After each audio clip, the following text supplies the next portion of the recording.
Hi, it's great to meet you. Good to meet you too. So this movie, I know that you are all professional actors, but when it's 5 guys out in Hawaii climbing a mountain, do you ever get like even the tiniest case of testosterone poisoning and like competitiveness with each other?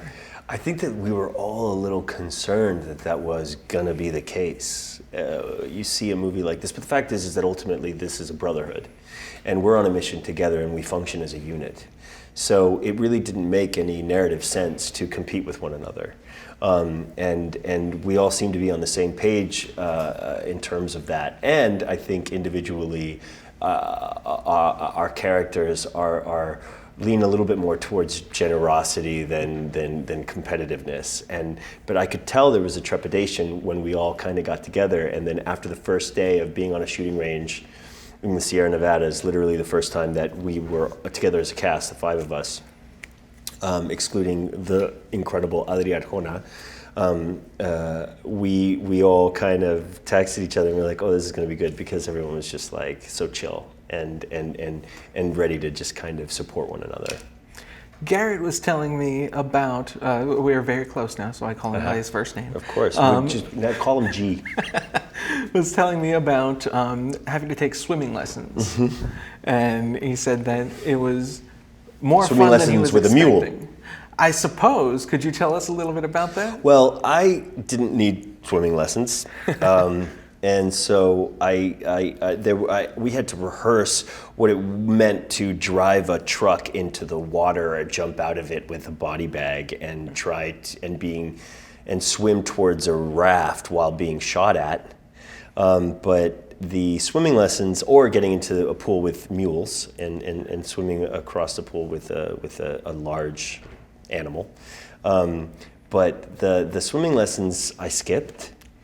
If there were some, I skipped them, and in Hawaii we lived right on the water, and it was called the rainy side of the island, and it was Kailua. I'm telling you, it was like the ocean was your swimming pool. Wow! And so you have these dips in the morning before you go to work. It was just ridiculous. It's definitely my style. That sounds beautiful. So you are. You are, as an actor, you're doing everything. You're Triple Frontier, it's a triple threat. You've got, at the same time, you've got movies like this, and The Equalizer 2, and If Beale Street Could Talk, and TV like The Mandalorian coming up, which I would love to ask you a million questions about, but I cannot and will not. You will be able to someday. At some point. And you just made your Broadway debut. Yes. Could you talk a little bit about kind of those 3 different things and how they fulfill you personally and differently?